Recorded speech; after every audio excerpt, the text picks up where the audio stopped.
During Alderwick's worst blizzard in 40 years, a 75-year-old veteran saw a German shepherd running between the highway and a frozen pine tree. Garran Holt stopped his truck and followed her into the storm. Beneath the tree, he found two 6-week-old puppies inside a soaked cardboard box. One was trembling, the other was barely breathing.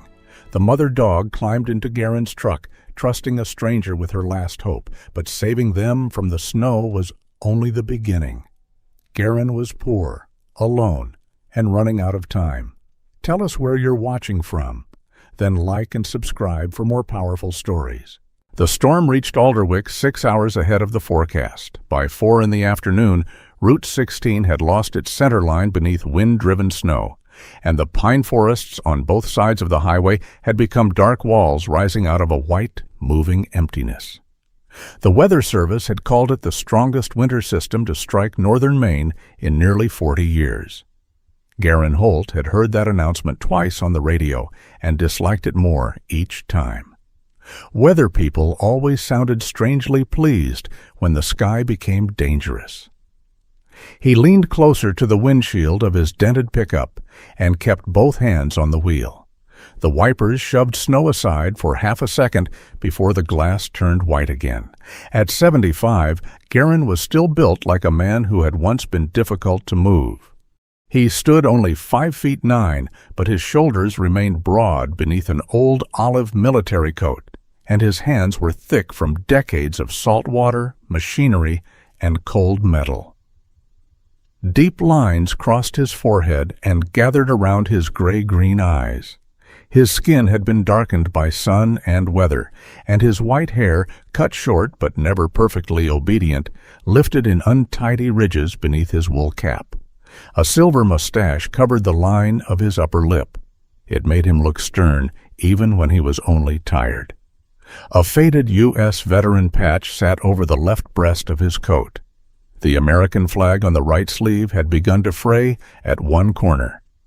Garran had considered replacing it more than once, but a bright new patch on an old coat seemed dishonest.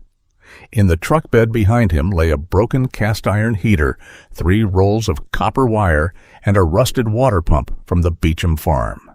The heater might bring $12 by weight. The copper could bring more if he stripped it clean.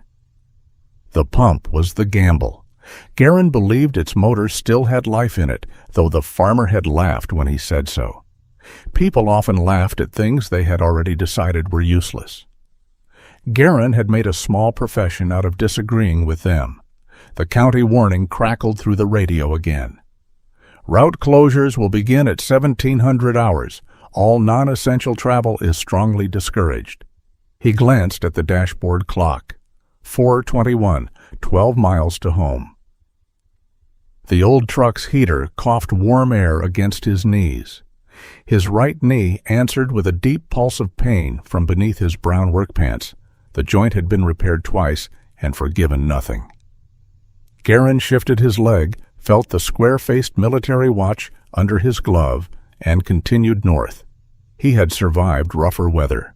That was the kind of thought old men used when they wanted to make a foolish decision sound historical. A pair of red taillights appeared ahead through the snow. An SUV slowed abruptly, swerved toward the center of the road, then corrected hard. Its rear end fishtailed before the driver regained control and disappeared into the storm. Garran eased off the accelerator. Something had moved near the shoulder. He saw only a dark blur at first. Then a pickup coming the other way blasted its horn. A shape darted away from the road and vanished beneath the trees. "Deer," Garran muttered. But it had been too low, too narrow. He drove another 100 yards. The shape appeared again. A German shepherd ran along the right shoulder, head low against the wind. Snow clung to its back in a broken white crust. It moved beside the road for several seconds, then angled toward the lane as another car approached. The driver swerved wide and accelerated. The dog immediately turned back, not into the forest, toward a large pine growing above the drainage ditch. Garran watched the animal disappear behind the trunk. He drove past. For perhaps 3 seconds, he did nothing. Then his eyes shifted to the rearview mirror. Snow erased the road behind him almost as quickly as he crossed it. There was no sign of the dog, no movement, only the white blur and the weak red glow of his taillights reflected in it. He told himself the animal belonged to one of the nearby farms. He told himself dogs understood shelter better than people did. He told himself the road would close soon, the truck's brakes were poor, and he had enough firewood at home for only 2 nights if the power failed. All reasonable thoughts, all useless. Garran slowed. Before he could decide whether to turn around, the German Shepherd burst from the storm again. This time it came close enough that he saw the black muzzle, the pale chest, and the dark amber eyes fixed directly on the windshield. Damn it! He hit the brakes. The pickup's rear end broke loose. Metal groaned in the truck bed as the broken heater slammed into the side panel. Garran turned into the skid, feeling the steering wheel fight beneath his hands. The right tires slid toward the ditch, where snow had covered the drop and made the earth look harmless. The truck stopped at an angle across the lane. For a moment, there was no sound except the engine and Garran's breathing. The dog stood beyond the headlights. It did not run. Garran closed his eyes once. "Fine," he said. "You've made your point." He pulled on his worn work gloves, opened the door, and stepped into the storm. The wind struck him sideways with enough force to make his bad knee bend. Snow slid under his collar and stung the skin along his neck. He braced one hand against the truck and looked toward the dog. The German Shepherd stood perhaps 20 feet away. It was female, leaned beneath a heavy coat of black, charcoal gray, and pale cream. One ear stood straight. The other carried a small V-shaped tear along the edge. Gray fur surrounded the eyes, giving her an older, almost solemn expression, though Garran guessed she was no more than 5. Her ribs showed when she breathed. She did not approach him. She looked at his hands, then at the truck, then turned toward the large pine. After several steps, she stopped and looked back. Garran had spent enough years around working dogs to know the difference between fear and invitation. This was not trust. Trust had warmth in it. This was desperation with rules. "All right," he called through the wind. "I'm coming." The dog moved again. The ground near the pine rose slightly above the drainage channel. Garran saw paw prints covering the snow in tight, overlapping lines. They led from the roadside to the base of the tree and back again. Under the lowest branches lay a collapsed cardboard box. At first, Garran thought the box was empty. Then something inside made a thin, scraping sound. He dropped to one knee. The cardboard walls had gone soft with moisture, but the bottom rested on a shelf of roots above the ditch. A stained blanket had been pushed beneath the box. Over the top lay part of a burlap sack, several broken pine branches, and a strip of torn fabric. Not random debris, a shelter. A poor one, but built with purpose. Garran lifted the burlap. 2 German Shepherd puppies lay beneath it. They were perhaps 6 weeks old. One was dark across the back, with burned gold legs. Its body trembled in small, irregular movements. The second was smaller, with a pale patch beneath the chin. It did not move at all. Something inside Garran went very quiet. The storm continued around him, loud and violent, but the space beneath the tree seemed to narrow around the small bodies and the mother standing just beyond his shoulder. He touched the darker puppy first. Cold. Not the cold of outdoor air.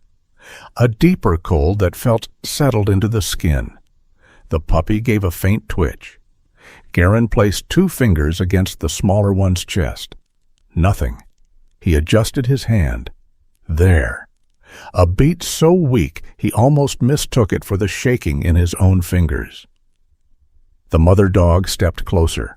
A low warning formed in her throat. Garran did not turn. "I know," he said. "I don't like me touching them either." He removed his coat. Underneath, He wore a charcoal flannel shirt and a faded thermal layer. The cold reached him immediately, but he spread the heavy olive coat over the box to block the wind. Then he stood and moved back toward the pickup. The mother followed 3 steps, stopped, and returned to the puppies. Garran opened the rear door and pulled out the supplies he kept behind the seat. 2 wool blankets, a canvas tool bag, shop towels, a first aid kit, and an old stainless steel thermos. Most had been collected for farm work, roadside repairs, and the sort of trouble people expected from machines. Living things were less predictable. He tucked his red carpenter's pencil into the pocket of his flannel shirt and carried everything back to the tree. The dog watched every movement. Garran laid 1 blanket beside the box, then used the shop towels to dry the puppies as gently as his thick hands allowed. He avoided rubbing too hard. Their skin felt impossibly delicate beneath the wet fur. The smaller puppy remained limp. Garran folded both puppies into the wool blanket and lifted them against his chest. The mother growled. It was not loud, but it carried through the storm. Garran froze. She stepped forward, lips tightening over her teeth. The rawness around her neck became visible beneath the wet fur, a rubbed band where a collar had once sat too tightly. Garran slowly lowered his free hand. "Not the neck," he said. Her eyes flicked toward his face. He did not know whether she understood the words. Tone was usually enough. "I won't touch the neck." The growl faded. Not agreement. Permission for 1 more second. Garran turned toward the truck. The mother followed.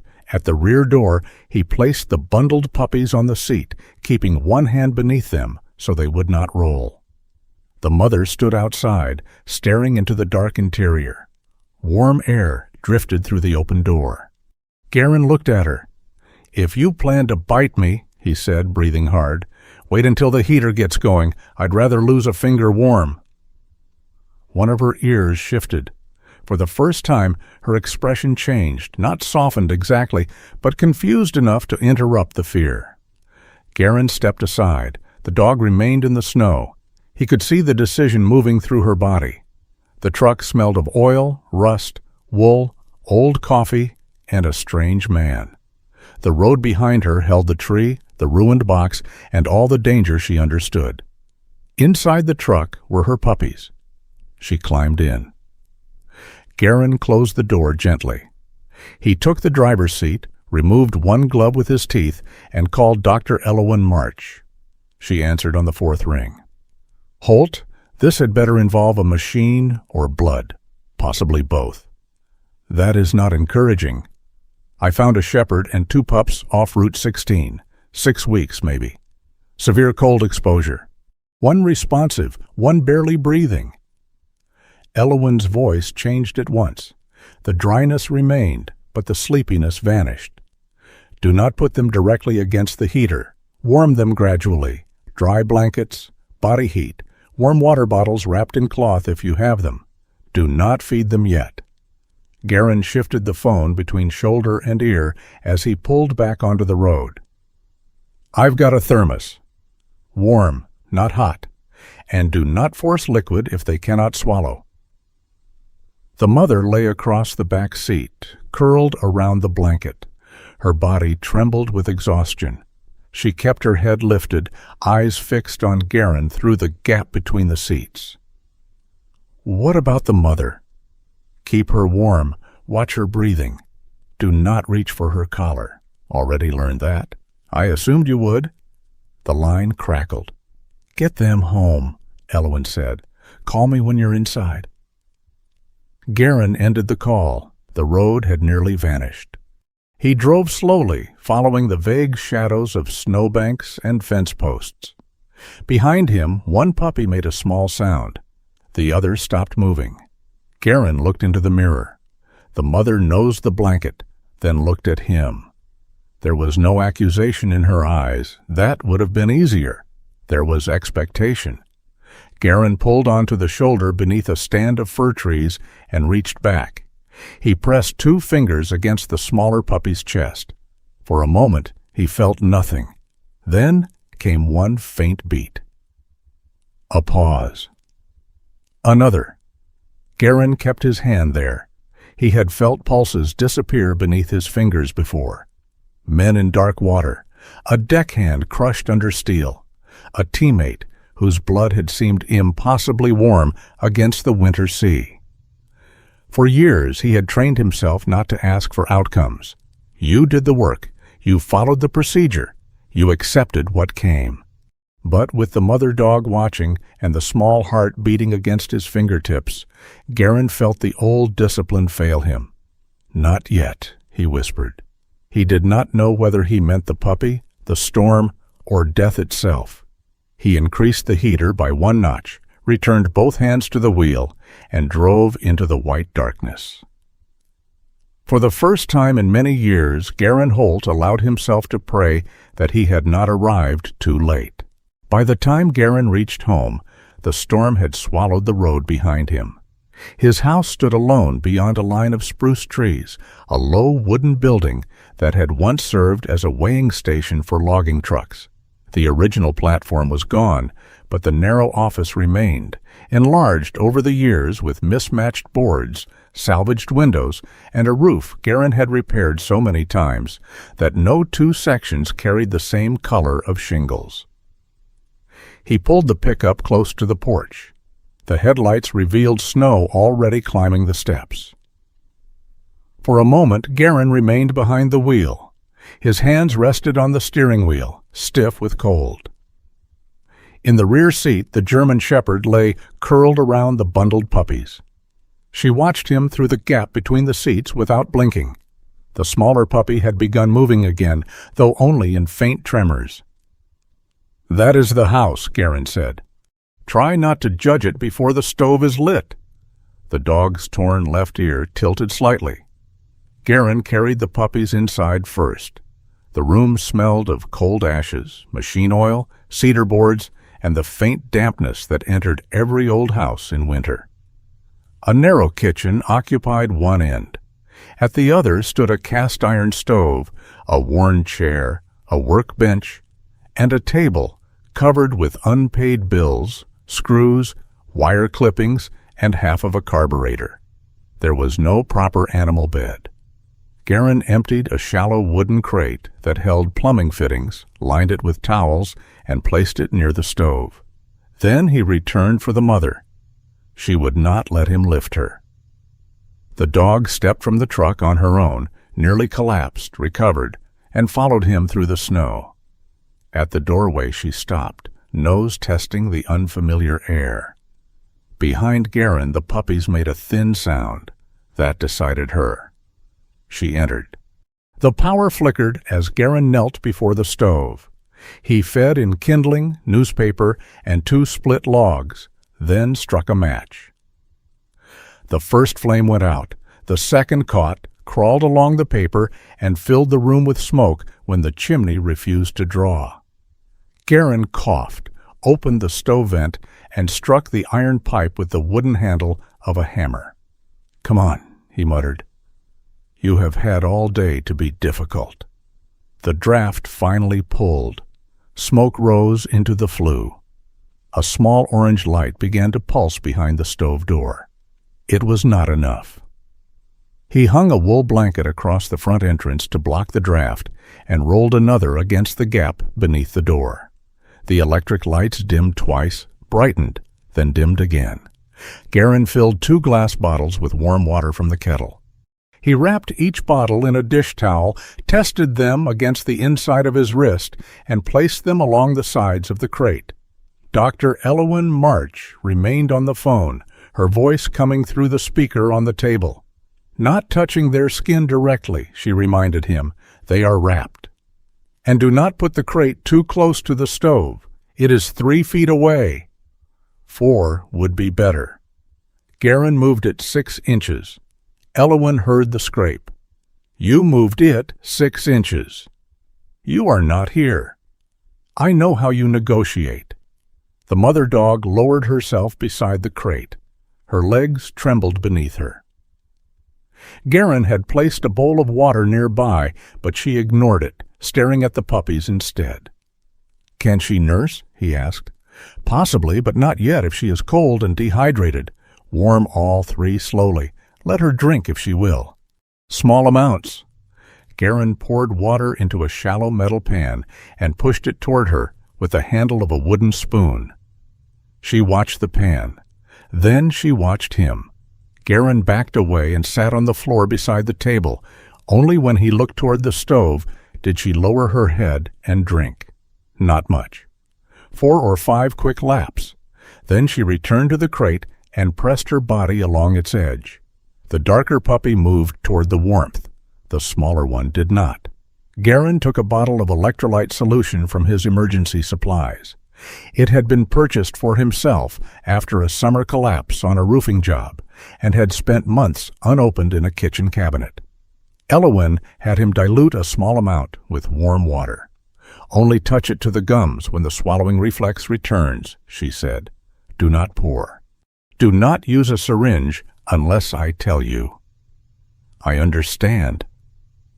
"You understand many things and obey fewer." Garran almost answered, but the darker puppy opened its eyes. They were cloudy and unfocused. The little male stared past Garran as if the room had appeared without permission. Then his nose moved. He turned toward his mother and began pushing weakly against the towel. The mother leaned into the crate, sniffed him, and touched his side with her tongue. Garran felt his shoulders loosen. The puppy's movements were not strong, but they were deliberate. It did not waste effort. It searched, paused, adjusted, and searched again. "Bram," Garran said. Elowyn went quiet for a moment. "You named him?" "Temporarily. Of course." The name had belonged to no one Garran knew. He simply liked the weight of it. Short, solid, the sort of name that could stand upright in bad weather. Bram found his mother's warmth and settled. The smaller puppy remained still. Garran crouched beside the crate. She had a pale patch beneath her chin, no larger than the first joint of his thumb. Her breaths were shallow, but regular enough that he no longer had to search for each one. He touched the diluted electrolyte to her gums with a clean cotton swab. Nothing happened. He waited. The mother watched his hand. A minute later, the puppy's tongue moved. "Again?" Garran asked. "1 drop," Elowyn said. "Then wait." He did. The puppy swallowed. It was a tiny action, barely visible. Garran sat back as if he had been given a formal answer. Outside, the wind struck the house in long, heavy bursts. Snow hissed against the windows. Somewhere in the wall, an old nail squealed with each gust. The power failed at 9:17. The lights vanished. The refrigerator stopped humming. For several seconds, the only illumination came from the stove. Garran lit 2 kerosene lamps and placed one on the table, the other near the kitchen. Shadows rose along the walls, enlarging every object, the hanging tools, the stovepipe, the mother dog's narrow body. The house looked less empty by lamplight. That unsettled him more than the darkness ever had. He had spent years arranging the room so nothing depended on him except machines. Machines waited without hunger. They broke honestly. A cracked belt did not look at a man as though his next decision mattered. The puppies did. So did their mother. Near midnight, the little female finally moved. She lifted her head less than an inch, opened her mouth, and caught the edge of a towel between her gums. Then she made a harsh, offended squeak. Garran stared. The sound came again. The puppy pulled at the towel with almost no strength and an unreasonable amount of determination. "Tansy," he said. Elowyn, still on the line after brief periods of silence, sighed. "Another temporary name?" She objected to the betting, a serious medical concern. Tansy released the towel and tried to bite it again. A laugh escaped Garran before he could stop it. It was not a full laugh. more a short breath that broke in the middle. Still, the sound changed the room. The mother dog looked at him sharply. Garran looked back. "I was laughing at her," he said, "not you." The dog lowered her head again. By 1 in the morning, the stove had warmed the main room, though frost remained on the corners of the windows. Garran ate half a can of beef stew, cold from the tin. He placed the other half in a shallow dish and set it near the mother. She sniffed it but did not eat until he moved to the workbench and turned his back. When he looked again, the dish was empty. He opened another can. This one had been meant for tomorrow. He divided it, leaving more for her than for himself. The mother ate slowly. Afterward, she lay beside the crate, but did not sleep. Every sound brought her head up. A branch scraping the roof, the refrigerator restarting when the power briefly returned, the metal latch on the porch shifting in the wind. Then came a sharper noise. Clank. The dog rose at once. Clank. Her body moved between Garran and the crate. Her lips pulled back, the fur along her shoulders lifted. Garran followed her gaze toward the porch. An old length of chain hung from a support post outside. He used it in summer to drag logs and secure scrap metal in the truck. The wind had lifted it, letting the link strike the wood. Clank. The mother gave a low, broken growl. Garran understood that sound differently now. It was not aggression. It was memory arriving before thought. He pulled on his boots and coat, stepped outside, and removed the chain from the post. The metal was so cold it burned through his gloves. He carried it to the detached shed, placed it on the floor, and shut the door. When he returned, the dog still stood over the puppies. "The noise is gone," he said. She did not lie down until he sat several feet away. Near dawn, Garran settled into the chair beside the stove. He had not intended to sleep. He told himself he was only resting his eyes. The wind changed. It no longer struck the house in short bursts. It rolled over the roof in a steady roar. Beneath that roar came another sound. 3 slow knocks. Garran's eyes opened. The room vanished. For one terrible instant, he was not in Maine. He was on a rescue vessel in the North Atlantic, 32 years younger, soaked through beneath a survival suit. A commercial trawler had rolled in heavy seas. Most of the crew had been recovered, but one man remained trapped below deck. Garran's team had heard him striking the hull. 3 knocks, a pause, 3 more. They had cut through one section before the vessel shifted. The commanding officer ordered withdrawal. The sea was taking the deck beneath them, and another minute could have cost the entire rescue team. Garran obeyed. He still heard the knocking whenever wind pressed hard against old wood. 3 knocks came again. He stood so quickly, the room tilted. The sound was only a loose shutter striking the exterior wall. He knew that. His body did not. His breath shortened. His right hand closed until the swollen knuckles hurt. The stove, the table, the dogs, everything seemed too close and too far away at once. Then the mother dog shifted. She did not approach him. She placed herself along the crate, one side touching Bram and Tansy, her eyes fixed on Garran, guarding what remained. Garran looked at her and understood something he had avoided for years. She was not brave because she felt no fear. She was brave because fear had nowhere else to go. He sat down slowly. "All right," he whispered, though neither of them had asked a question. Morning arrived as a gray thinning of darkness behind the windows. At 7:40, an engine pushed through the snow outside. The mother dog was on her feet before Garran heard the tires. A county highway vehicle stopped near the porch, yellow emergency lights turning through the storm. The rear door opened and closed with a hard metallic slam.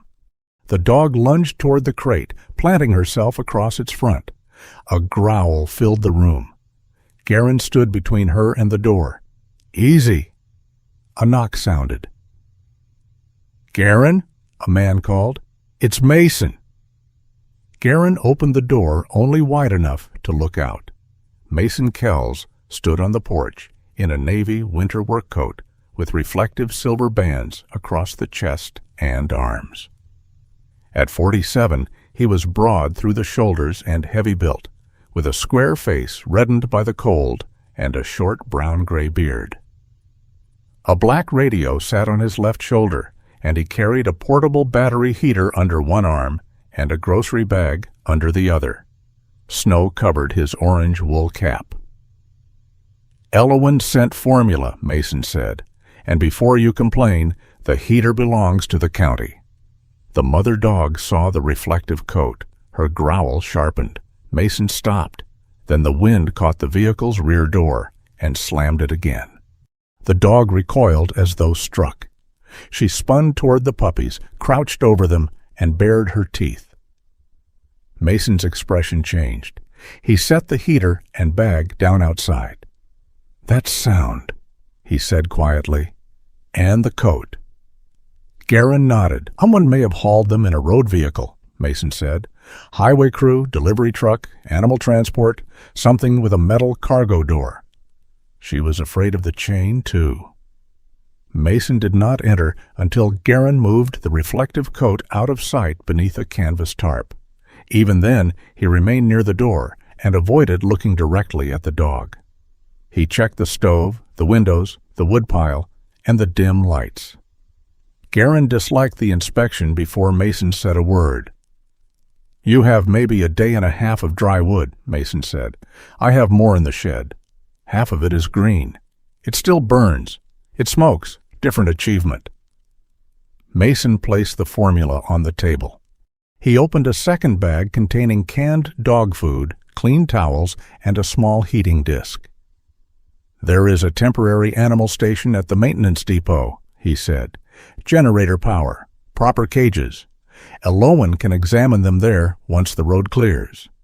"No," Mason looked at him. "The mother will not tolerate transport again," Garran said. "Not now, and they will separate her from the pups if she reacts. They may need to." "No." The word landed harder than Garran intended. Mason glanced toward the crate. Bram was sleeping against his mother. Tansy's pale chin rested over the towel, her mouth opening faintly with every breath. Then Mason looked at the unopened bills on the table. One envelope bore a red overdue notice. "You are nearly out of food," he said. "I have enough." "You gave the dog your dinner." Garran said nothing. Mason's voice remained level. Stopping on the road was the right thing. Bringing them here may also have been right, but one good decision does not automatically make every decision after it right. I know how to keep animals alive. For one night, maybe. Garran stepped closer.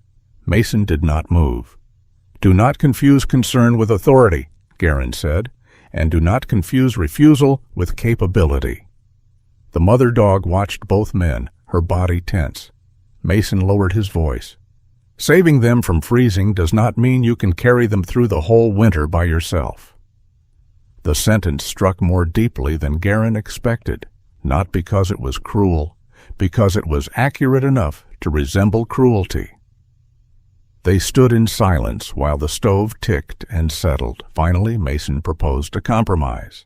Garran could remain the temporary caretaker until Elowin examined the dogs and county animal welfare inspected the house. Mason would deliver fuel, formula, and the battery heater. Garran would keep a written feeding and warming schedule and call immediately if any animal worsened.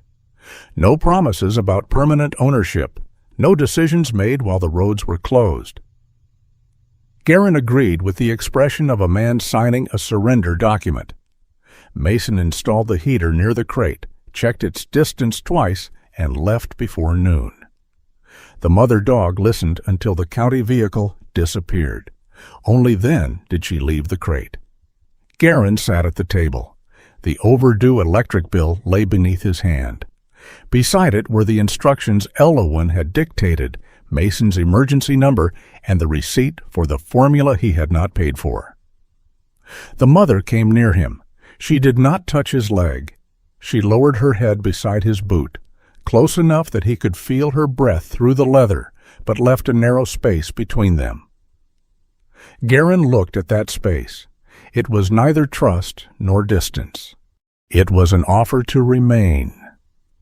He rested his hands on the table and listened to 3 separate rhythms in the room: the mother's slow breathing, Bram's soft whimper, and Tansy's tiny, stubborn snore. Getting them out of the storm had required one decision. Keeping them alive would require many. And Garran understood, with an uneasiness no blizzard had ever given him, that pride could abandon a living thing just as surely as a man beside a road. The road reopened 2 days after the storm, though open was a generous word. Snowbanks rose higher than Garran's truck on both sides of Route 16, and the plowed surface remained striped with ice. County crews had cut narrow passages through the drifts, leaving turnouts every few miles where one vehicle could wait while another passed. Garran drove slowly. Morrow lay across the rear seat beside the wooden crate. Bram slept with his nose buried beneath his mother's foreleg. Tansy was awake and deeply offended by the movement of the truck, expressing her opinion through a series of small, rasping complaints. "You sound stronger," Garran said. Tansy answered by biting the edge of the towel. Morrow watched the rear doors. Each time another truck passed, her shoulders tightened. When a snowplow dropped its blade with a metallic crash, she pressed herself over the puppies until the sound faded. Garran did not tell her there was nothing to fear. He had never respected that sentence. Fear did not disappear because someone with warmer hands declared it unnecessary. Dr. Elowin March's clinic stood at the edge of Alderwick in a converted feed store painted a faded blue-gray. A wooden sign above the entrance showed a horse, a dog, and a cat sharing the same expression of mild suspicion. The parking lot had been cleared imperfectly. Garran backed close to the side door and carried the crate in first. Morrow followed on her own. The clinic smelled of disinfectant, wet wool, cedar shavings, and coffee that had spent too long on a hot plate. A row of metal cages lined one wall. Most were empty. Somewhere in the back, a goat objected loudly to an unseen injustice. Elowin came through the swinging door wearing a waterproof blue-gray veterinary coat over a pale moss sweater. Her chestnut hair, cut in a short bob and threaded with silver, was pinned away from one eye with a steel leaf-shaped clip. She carried a purple marker in one hand and a folded towel in the other. She looked first at the puppies, then at Garran. "You look worse than they do." "I slept." "How many hours?" Garran set the crate on the examination table. Elowin nodded as if his refusal to answer had confirmed everything. She worked without hurry. Bram was weighed, warmed, examined, and insulted for attempting to chew the stethoscope. Tansy objected to the thermometer with such determination that Elowin had to pause and wait for Garran to stop laughing. "That one," Elowin said, "will survive out of spite." Useful quality. In dogs, occasionally. The humor left her face as she checked their gums, bellies, paws, and hydration. She drew small blood samples, tested their stools, and listened to their lungs more than once. The puppies had survived the worst of the cold, but survival had not erased the cost. Both were underweight and dehydrated. Their coats hid prominent ribs. Their bellies were swollen with intestinal parasites. Bram's temperature had stabilized. Tansy's remained slightly low. "They were not out there long," Elowin said at last. "A few hours, most likely. Longer, and we would be having a different conversation." Garran looked toward Morrow. She stood in the corner rather than on the table, leash loose in his hand. Elowin had not forced her closer. Instead, she sat on a low stool and waited until the dog allowed the distance between them to shrink. Morrow's charcoal black coat had begun to dry, revealing the pale cream of her chest and the gray markings around her eyes. Her torn left ear remained angled toward every sound in the building. Elowen placed the purple marker in her pocket and extended the back of one hand. Morrow sniffed it. When Elowen touched the side of her shoulder, the dog tolerated it. When the hand moved toward the neck, Morrow recoiled so quickly that her hip struck the wall. Elowen stopped. "No collar," she said quietly. "Not today." She examined what she could without restraint.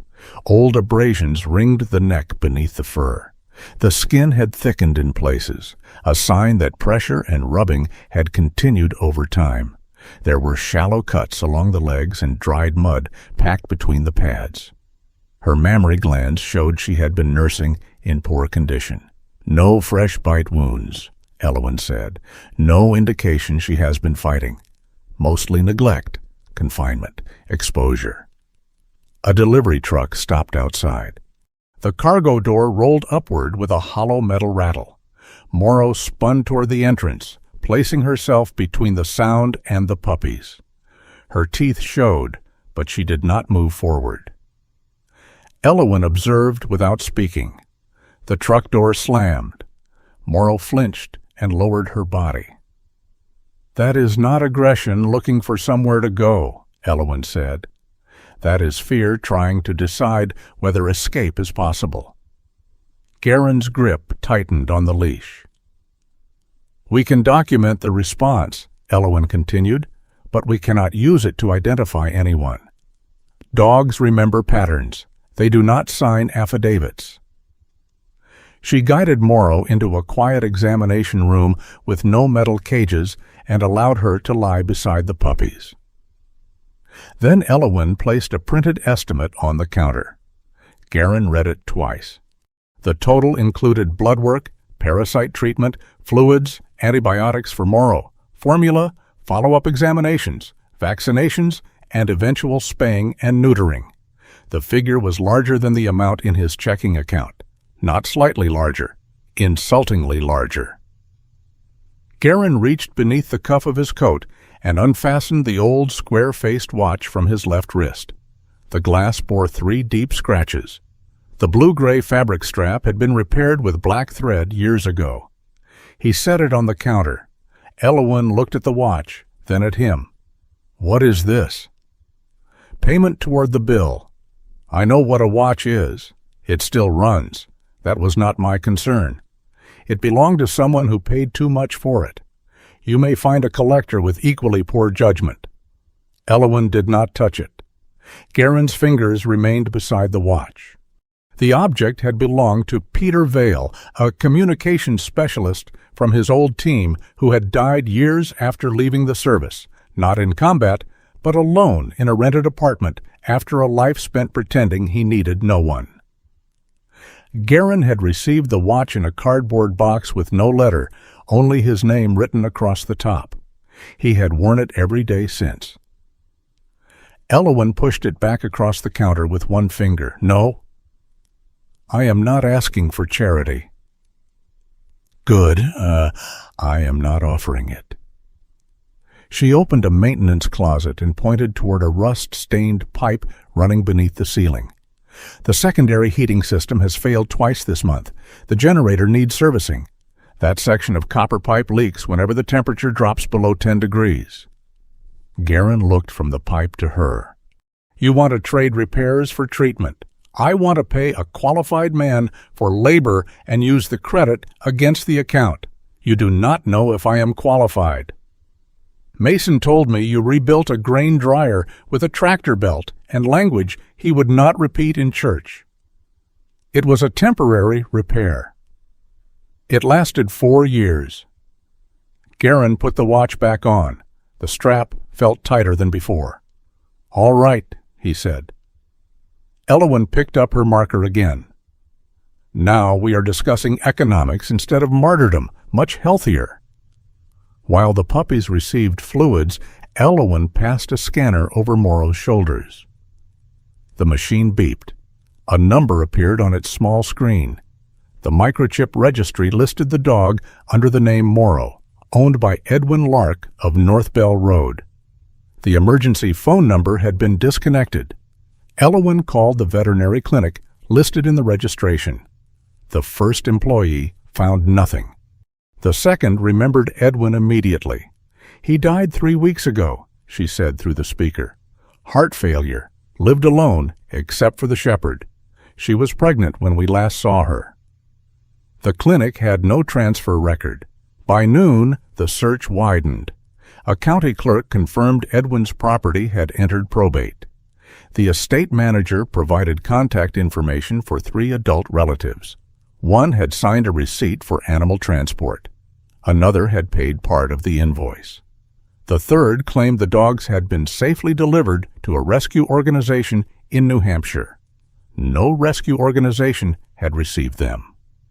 Deputy Celeste Rowan arrived shortly after 1. She entered without hurry, removing snow from her boots before crossing the clinic floor. Celeste was 39, tall and straight-backed, with warm brown skin and dark hair gathered into a low coil beneath her winter cap. A narrow scar traced the edge of her right eyebrow. She wore a brown-gray county jacket and carried a small spiral notebook whose lower corner had been repaired with silver tape. Before asking a question, she wrote down the time. 1:08 p.m. Garran noticed. People who recorded the time before hearing a story usually preferred facts to performance. Celeste interviewed him in the waiting room. She asked where he had first seen Morrow, how many vehicles had passed, where the box sat in relation to the drainage ditch, what materials covered it, and whether Garran had moved anything besides the puppies and blankets. He answered carefully. When anger entered his voice, she did not tell him to calm down. She simply waited for precision to return. Morrow growled softly when Celeste's radio clicked. Celeste lowered the volume. "Her reactions may help us understand what happened," she said, "but I cannot arrest a coat, a noise, or a type of vehicle." "I know." "Good. Because people often believe a frightened animal has identified a criminal when it has only identified a memory." Celeste began with the transport receipt. The company name led to a rented mailbox. The phone number belonged to a prepaid account. Gas station footage showed a white cargo van traveling north less than 2 hours before Garran found the dogs. A fuel receipt placed the driver near Alderwick. The van registration led to Dale Mercer. By late afternoon, Celeste received permission to play part of the recorded interview for Garran and Elwyn. Dale's voice came through her phone, weary and defensive. He had accepted cash to transport Morrow and the puppies to a rescue facility across the state line. He had no commercial animal transport license. The storm arrived sooner than expected. Highway closures appeared on his navigation system. He feared becoming trapped overnight in the van. "So you left them?" Celeste asked in the recording. "I put them under a tree." "In a cardboard box." "There was a blanket." "The mother was loose." "She was a shepherd. They survive outside." "The puppies were 6 weeks old." There was a pause. "I thought somebody would stop." Garran looked through the clinic window. Snowmelt dripped from the eaves in slow, clear beads. He had expected a cruel man's voice, something hard, mocking, or proud. Dale sounded frightened. Ordinary. That made it worse. Cruelty was easier to place when it announced itself. Dale had simply measured the lives in the box against his own inconvenience and found them lighter. Garran stood. Celeste looked up from the phone. "Where are you going?" "To speak with Edwin's family." "No. They hired him. One hired him. One suspected the arrangement was bad and said nothing. One believed the delivery happened. Their responsibility is not identical. They left it to chance." "Yes," Celeste said, "and chance has statutes attached to it when people are willing to document what happened." Garran's jaw tightened. Celeste closed the notebook. "You were trained to move toward danger. That can make waiting feel like cowardice. It is not." Sometimes waiting is how evidence survives anger. The words held him where he stood, not because she outranked him, because she understood the particular insult of being asked to remain still. He sat again. By evening, Dale Mercer had been charged with unlawful abandonment and unlicensed animal transport. The relatives were notified that the county was reviewing civil responsibility, payment records, and whether reasonable care had been taken in arranging the transfer. No one was led away in handcuffs from a polished house. No hidden villain emerged. There were only people who had each closed a different door. One chose the cheapest option. One doubted and remained silent. One assumed someone else had done the decent thing. Morrow still startled when a maintenance truck stopped outside the clinic. Bram received his first dose of parasite medicine and objected by turning his head away with slow dignity. Tansy attempted to climb into Elowen's coat pocket and nearly succeeded. Garran completed the first repair before leaving. He replaced the leaking pipe section, cleaned the generator's fuel line, and marked the faulty heating relay with his red carpenter's pencil. Labor created order. A broken thing admitted where it had failed. People rarely did. As Garran prepared to leave, Elowen handed him a folder containing treatment instructions, the payment arrangement, and an application for temporary foster care. Then she handed him 2 envelopes. One was the final estimate for the dogs. The other had been forwarded from his post office box. The electric company's red notice showed an overdue balance and a disconnection date. Mason had also left a handwritten message beneath it. Front brake assembly will not pass another winter. Do not argue. Garran stepped outside. The sky had cleared to a pun blue, and sunlight turned the plowed snowbanks bright enough to hurt his eyes. Through the clinic window, Morrow lay curled around Bram and Tansy. Her head was raised. She watched him standing alone beside the truck. He had learned who abandoned them. The knowledge changed less than he had expected. Dale's charge would not buy food. The relative's guilt would not repair Garran's brakes. A signed report would not make the house warmer or his bank account larger. The question was no longer whether those people had failed the dogs. They had.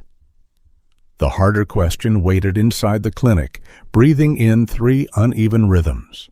Could Garran promise them a home without becoming another man who assumed that wanting to do right was the same as being able to do it?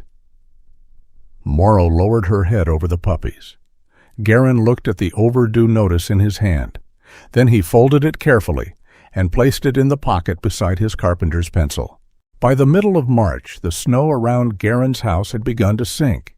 It still lay deep beneath the spruce trees, but the hard white surface softened each afternoon and froze again after sunset. Water dripped from the roof in slow, bright threads.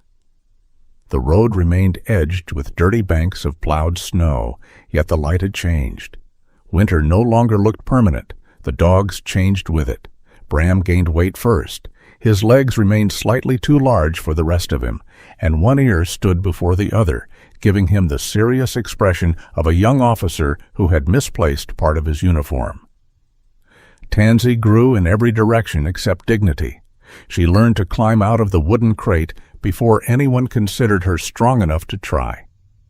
She stole a dish towel, half a slice of toast, and Garran's red carpenter's pencil in the same morning. He found the pencil beneath the stove, marked with tiny teeth. Morrow healed more slowly. The raw skin around her neck closed, but the fur had not yet returned. She still avoided doorways when a vehicle idled outside. She slept near the puppies rather than around them now, though one paw usually rested against the crate. The county animal welfare representative arrived on a clear Tuesday morning.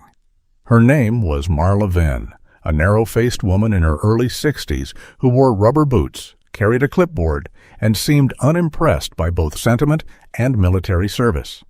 She checked the stove, the wood supply, the fencing, the food containers, and the distance between the dog's sleeping area and Garran's workbench. She opened cupboards, She tested the back gate. She asked who would care for the animals if Garran was hospitalized. "No one plans to be hospitalized," Garran said.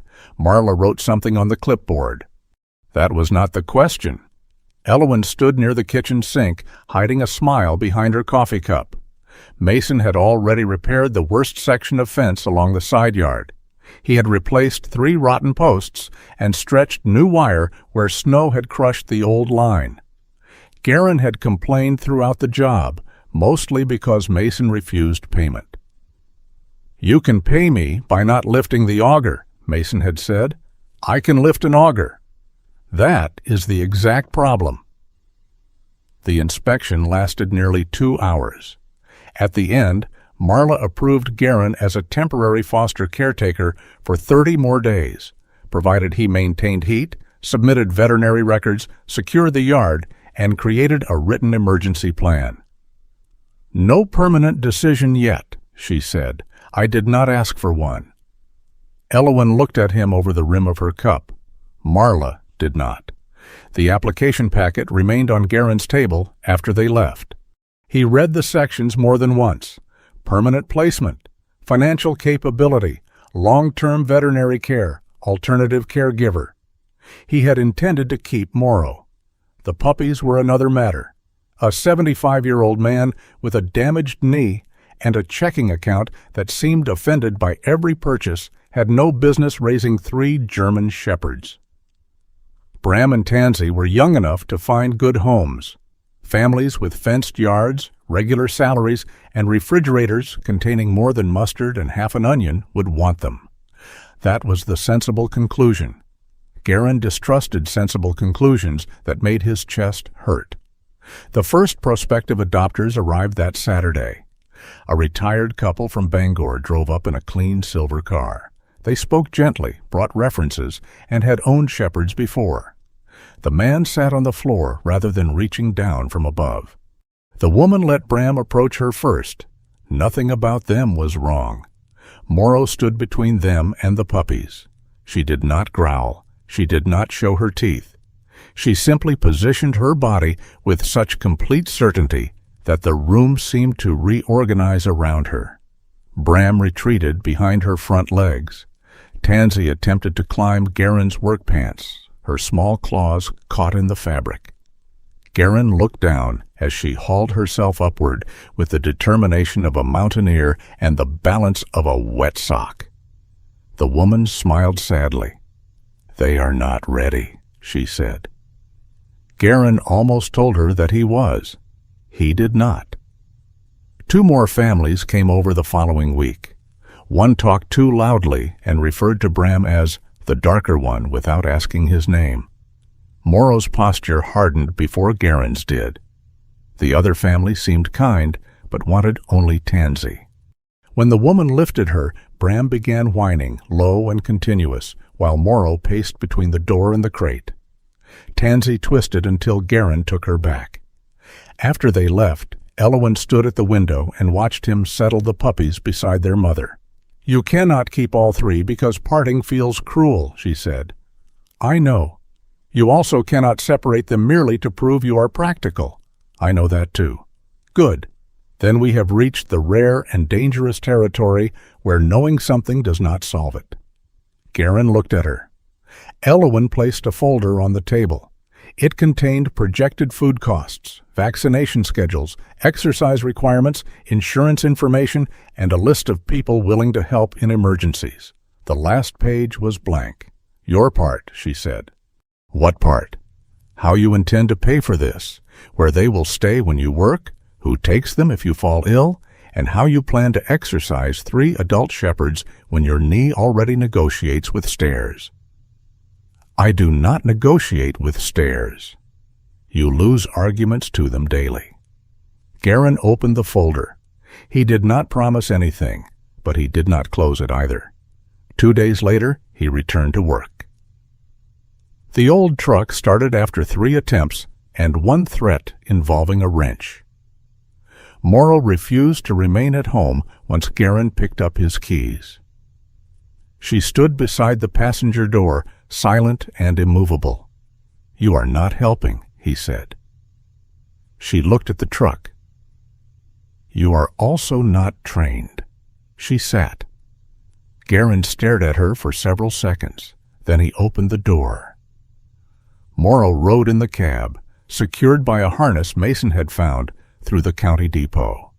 Bram and Tansy stayed at Elowin's clinic for the morning, where Tansy immediately stole a roll of gauze, and Bram observed the crime without participating. Garran's first stop was a dairy farm west of town. The owner had set aside a broken feed mixer, a length of copper pipe, and 2 small electric motors. Morrow remained in the truck while Garran worked. She watched everything. When a tractor began reversing behind him, she struck the passenger window once with her paw. Garran turned before the driver sounded the horn. At another farm, he crossed a shaded patch behind a barn where meltwater had frozen beneath fresh snow. Morrow gave a sharp bark from the truck. Garran stopped, tested the surface with a metal rod, and found a hollow pocket beneath it. At the third stop, he bent to lift a cast-iron pump housing. Morrow stood, ears forward. Garran placed both hands under the metal. She barked once. He ignored her. She barked again, louder. The farmer looked from the dog to Garran. "She appears to have an opinion." "She has several." Garran tried the weight, felt his knee tighten, and set the housing down. They used a hand truck instead. Morrow did not perform the work. She did something more irritating. She made it difficult for him to pretend he was still alone. Bram and Tansy began joining short trips once Elowin approved them for travel, though they remained secured in a crate and never entered work areas. Bram watched machinery with grave attention. Tansy watched lunch. At the Collins farm, she stole a leather glove from the owner and carried it beneath the truck. Garran spent 10 minutes on his knees negotiating its return. At the Turner place, she dragged away a coil of baling twine twice her length. At Odelia Sykes's feed store, she climbed into an open box of dog biscuits and emerged with the expression of someone who had discovered religion. Odelia was 66, short and round, with silver blonde curls tucked beneath a patterned headscarf. Her red-framed glasses hung from a chain, and a canvas apron covered an olive sweater and quilted brown vest. She moved quickly despite her size, and spoke as if silence were a dangerous vacancy. "That little one has initiative," she declared. "She has theft in her heart. Same skill, different bookkeeping." Odelia sold Garran food at a price so low it was insulting.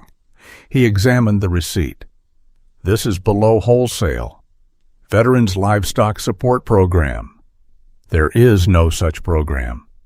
"There is now." "Odelia." She opened a blue ledger and wrote something with deliberate concentration. "Damaged packaging." "The bags are not damaged. They will be if you keep arguing." Garran knew she was lying. Odelia knew he knew. Neither said so. The arrangement allowed them both to preserve something resembling pride. Over the next weeks, Tansy became a small, unreliable ambassador. She forced Garran to return borrowed tools, apologize for missing food, and speak to people he had avoided for years. Those conversations led to work: a furnace fan that needed rebuilding, a fence winch with a stripped gear, a water trough valve frozen open.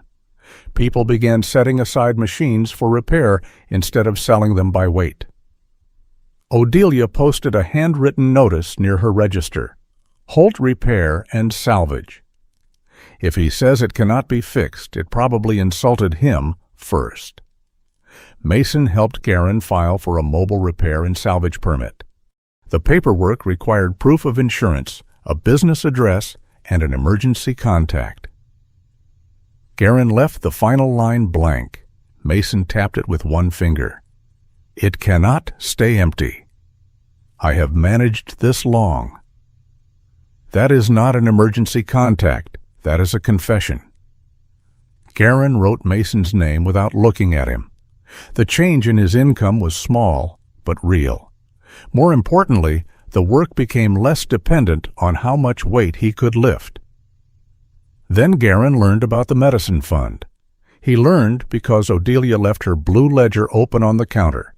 A page listed contributions beneath the heading Morrow and Pups, Medical. $10 from the Collins farm, $20 from Mason, $5 from a woman Garran barely knew. A note beside one entry read, "Paid in memory of Jasper, 1998 to 2011. Garran stood with the ledger in his hand. The store was crowded enough that several people saw his face before he spoke. "What is this?" Odelia stopped stacking cans. "Community credit. It is charity. It is medicine. I did not ask for it. No, that has become obvious to everyone." The room went still. Garran felt heat rise beneath his collar. "I am not a project. No one said you were. You made a fund with my name attached. The dogs' names. They are under my care." Odelia folded her arms.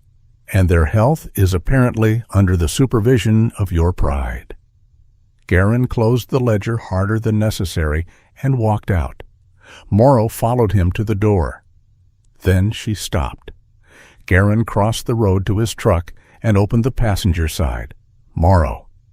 She remained beside a stack of food bags near Odelia. "Morrow, come." The dog looked at him but did not move. Tansy ran through the doorway, reached the edge of the road, then turned around and grabbed the hem of Odelia's apron. Odelia stumbled one step and swore with great creativity. Someone in the store laughed, not cruelly. That was almost worse. Garran called Morrow a third time. She sat down.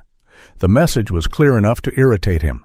Whatever pack had formed around the dogs did not end at his property line.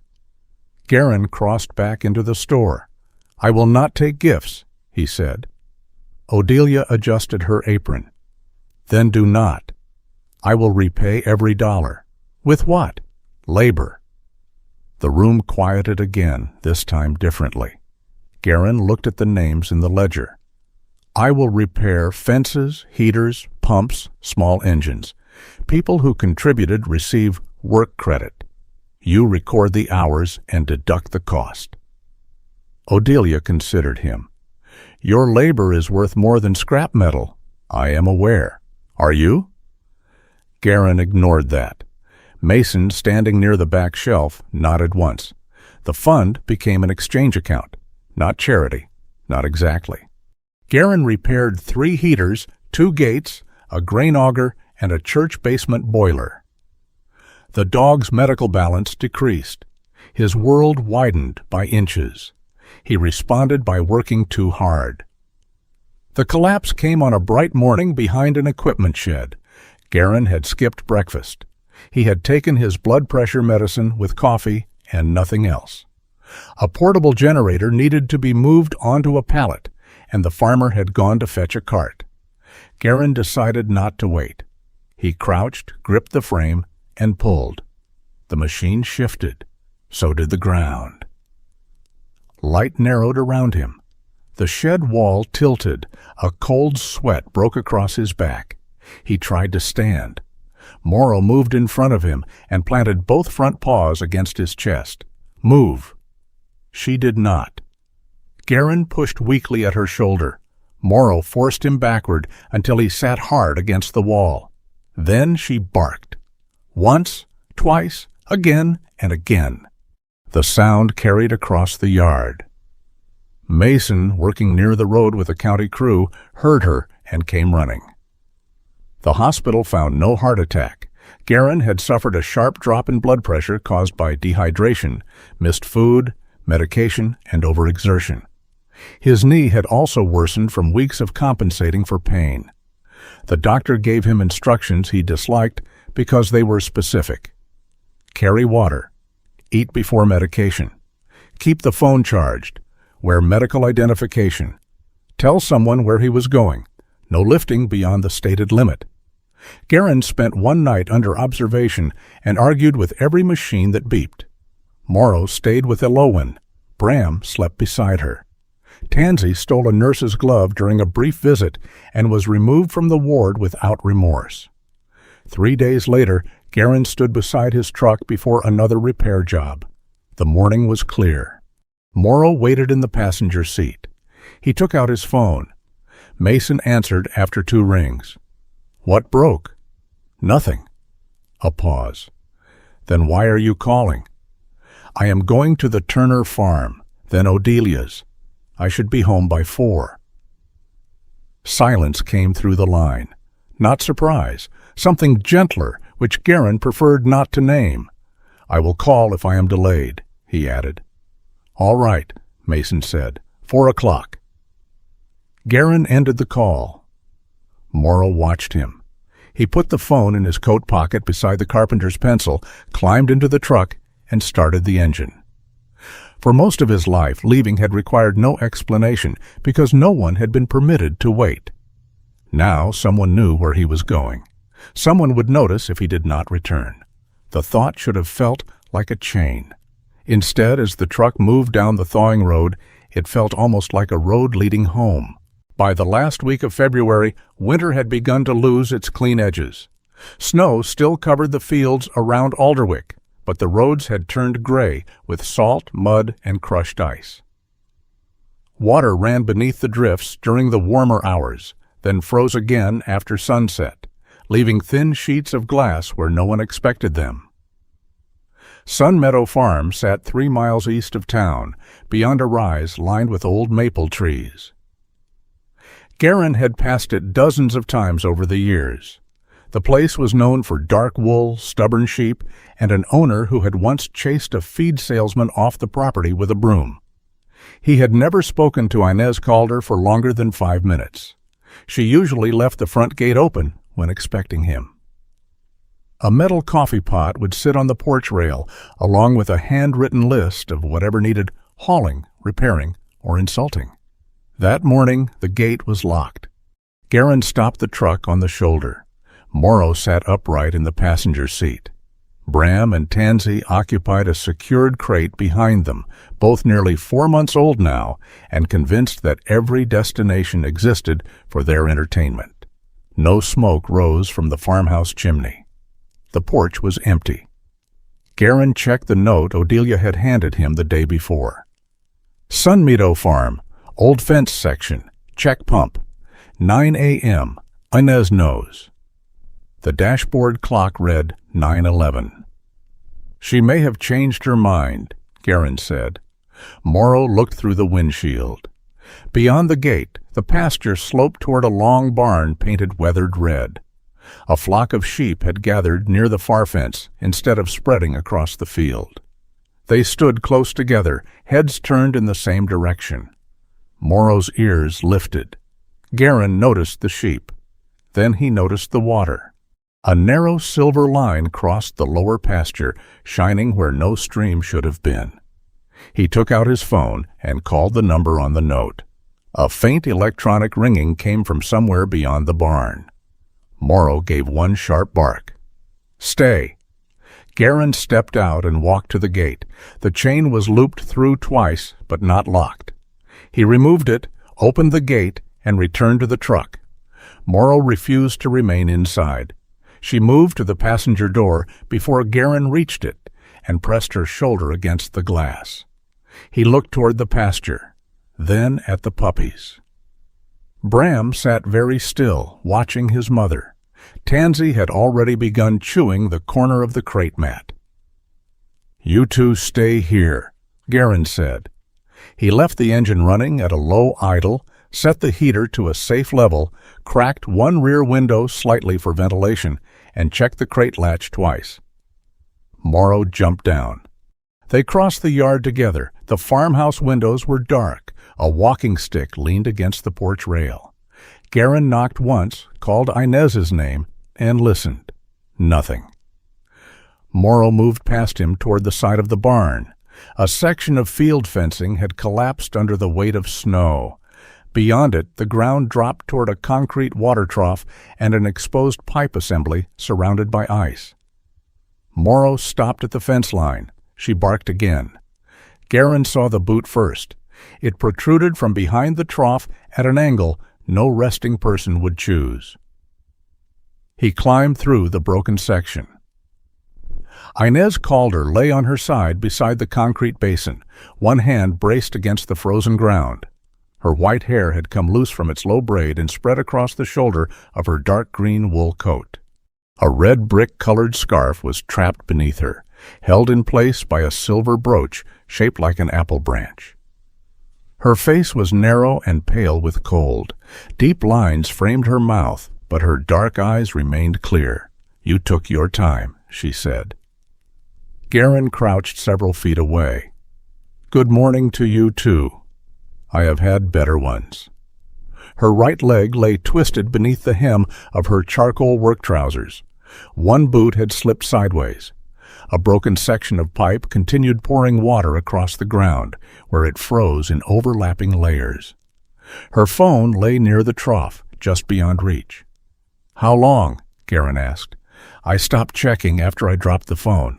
That was not what I asked." "Long enough to regret coming outside.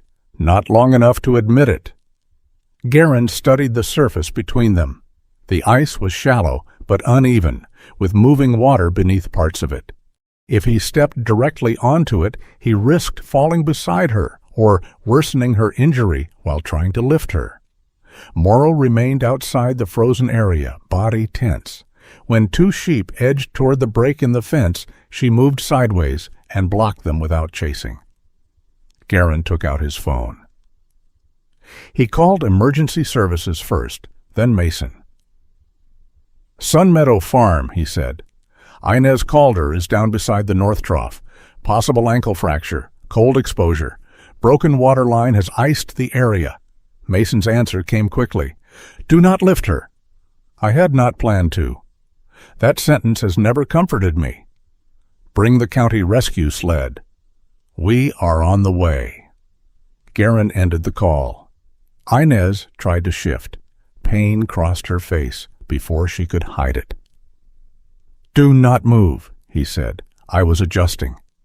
"You are making the problem more interesting. I dislike lying in runoff." "That is reasonable. Remain reasonable from where you are." He returned to the truck, moving carefully but quickly. Bram rose when he opened the rear door. Tansy pushed her nose against the crate. Garran took a tow rope, a folding thermal blanket, a short plank, 2 narrower boards, and the compact first aid kit. When he came back, Morrow had not left Inez. The dog stood between the broken fence and the sheep, glancing from the flock to the woman on the ground. Inez looked at her. "That your shepherd?" "Temporarily." "Everything important seems temporary when people are afraid to name it." Garran set down the boards. "You have been lying in the cold too long. It is making you philosophical. It is making me impatient." He placed the wide plank across the worst section of ice, then slid one narrow board beside it to spread his weight. He tested both with the metal end of the tow hook before kneeling. His right knee objected immediately.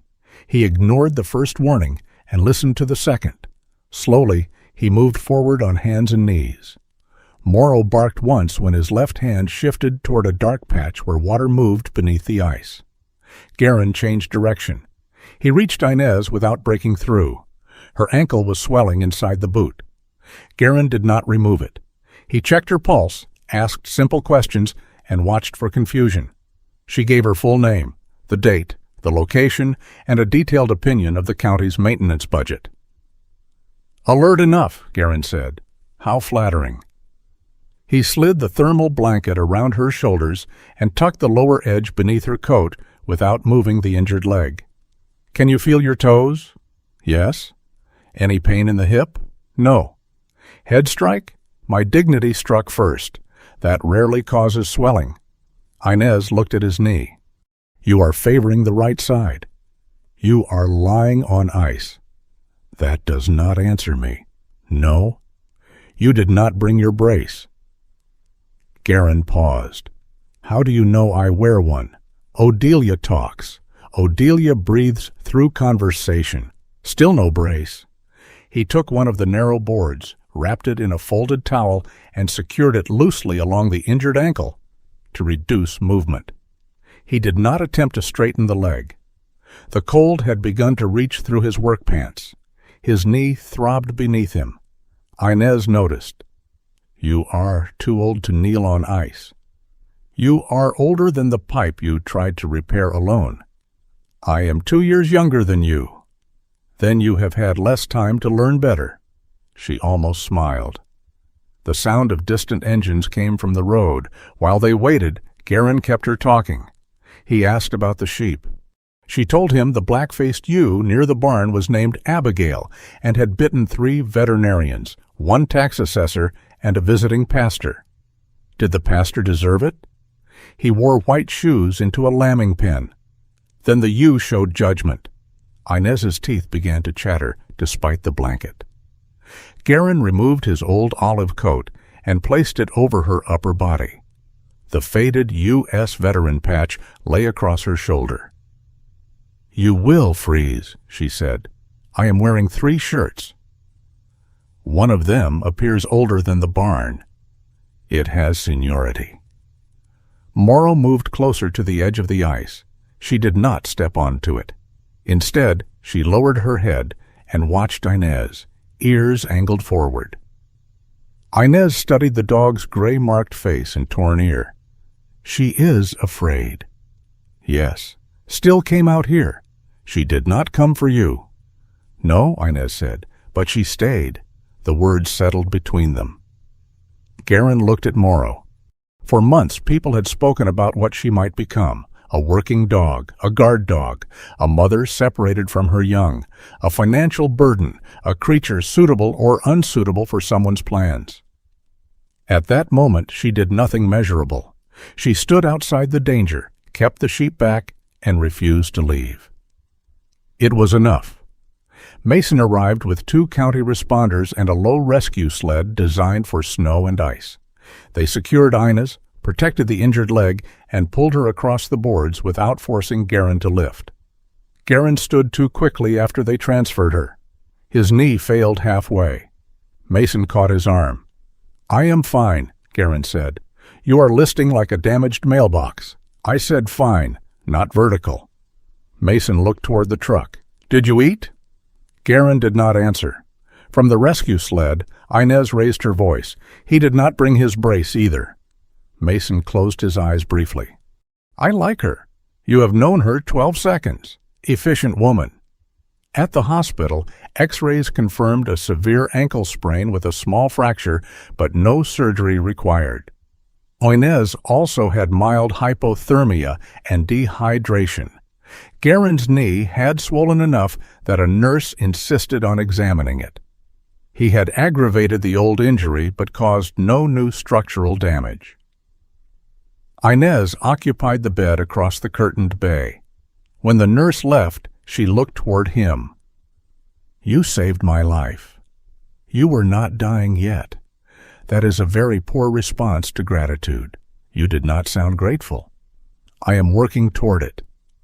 Garran adjusted the ice pack on his knee. "You went out alone to fix a frozen pipe, left your cane on the porch, and carried no radio. You skipped breakfast, ignored your brace, and crawled over ice on a joint held together by scar tissue. I called for help. Eventually, you are impossible. People have mentioned it." Their irritation had the clean quality of recognition. Neither could accuse the other without describing themselves. Inez left the hospital 3 days later with a walking boot, strict instructions, and a dislike of every person who suggested rest. The following week, she called Garran. "The pump still needs repairing," she said.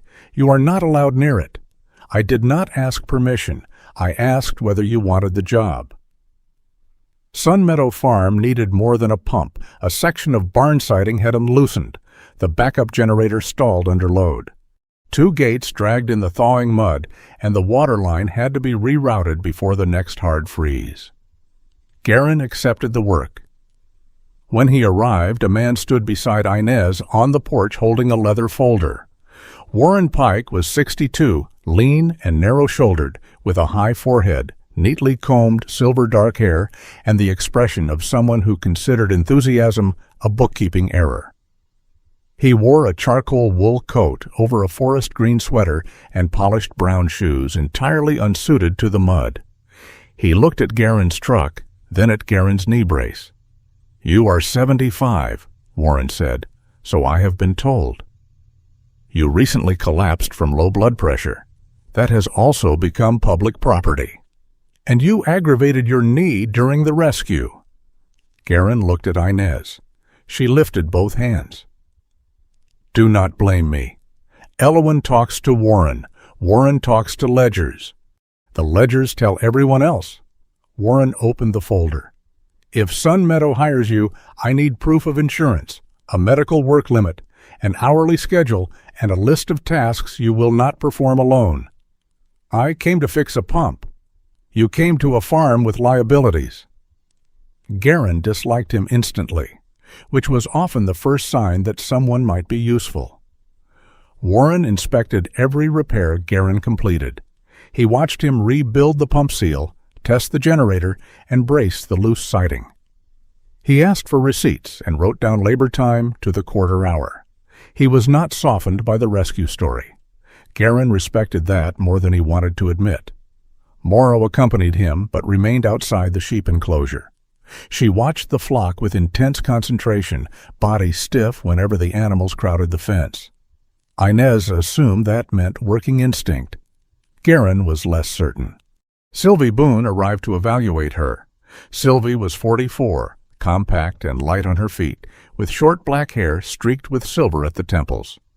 She wore a pine green work jacket, brown canvas trousers, and a small brass whistle on a leather cord, though she never used it. She spent 20 minutes saying almost nothing. Instead, she watched Morrow's eyes, tail, weight distribution, and response to the sheep. When one ewe rushed the fence, Morrow moved forward too sharply. Her body placed itself between Garran and the flock, not behind the sheep, as a herding dog should. Sylvie raised one hand.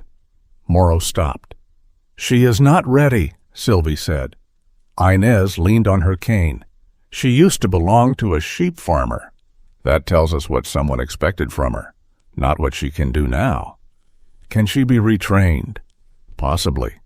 But first, she needs to learn that movement is not always a threat, and protection is not always required." Garran looked at Morrow. The dog stood beside him, alert and silent. "What does she do in the meantime?" Inez asked. Sylvie glanced at her. "She heals." The answer seemed almost too simple for a farm, where every mouth consumed food and every acre had to justify itself. Sylvie crouched several feet from Morrow. "A dog does not owe us labor in exchange for surviving," she said.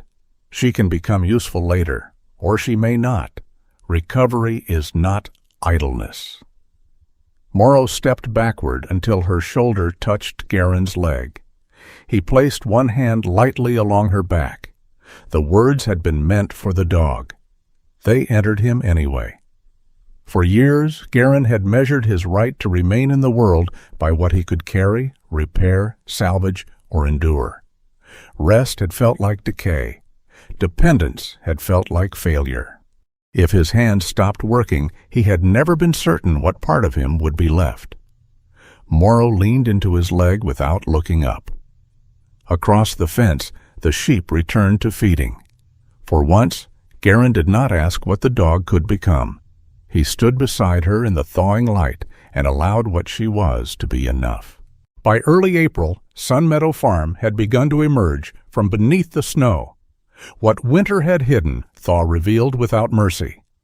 Fence posts leaned at tired angles. Water pooled beside the lower barn, where the drainage trench had collapsed. The roof of the equipment shed sagged along its eastern edge, and one corner of the lambing barn had darkened from a leak no one had been able to reach during the coldest weeks. From a distance, the farm still looked peaceful. Up close, it looked expensive. Garran stood beside the main pump house with a wrench in one hand and Warren Pike's repair ledger in the other. The ledger contained columns for labor, parts, expected lifespan, and priority. Warren had ranked every problem from 1 to 5. Nothing on the farm had received a 1. "This roof should be first," Garran said. "The water line should be first," Warren replied. "The roof will fail in another heavy storm. The water line fails every Wednesday. That is because the valve housing was installed by a criminal. It was installed in 1986. Then the criminal has had time to repent." Warren removed his glasses and wiped them with a folded handkerchief. He performed the gesture whenever Garran said something that could not be entered into a spreadsheet. Inez sat on a stool near the pump house, one leg still supported by a walking boot. Her dark green coat hung open over a cream shirt, and the silver apple branch brooch held her red scarf at the shoulder. "You are both avoiding the real discussion," she said. Garran did not look at her. "What discussion?" "The one involving numbers large enough to make Warren stop blinking." Warren replaced his glasses. Sunmeadow's annual income came from wool, breeding stock, honey, and a handful of seasonal orders from restaurants that valued the word local more than they valued punctual payment. The farm was not bankrupt, but it was carrying old repair debt, a mortgage extension, and equipment costs that had been postponed so often they had become part of the landscape. A regional agricultural company had offered to purchase the lower fields and most of the road frontage. The proposal described climate-controlled storage, distribution access, and local employment. It did not mention the sheep. "They want the land, not the farm," Inez said. "Land is what farms are made of," Warren replied. "Not entirely." "No," he said, "but banks are less sentimental about the distinction."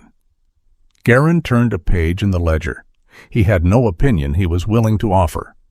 Sunmeadow belonged to Inez. Its debts belonged to her, too.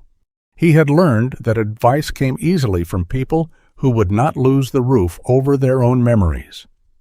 Warren closed the ledger.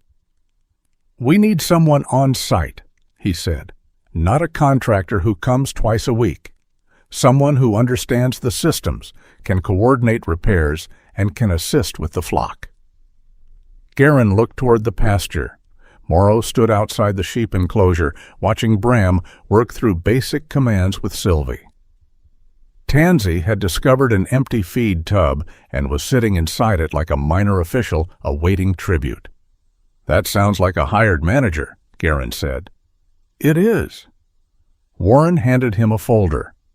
The offer covered 3 months.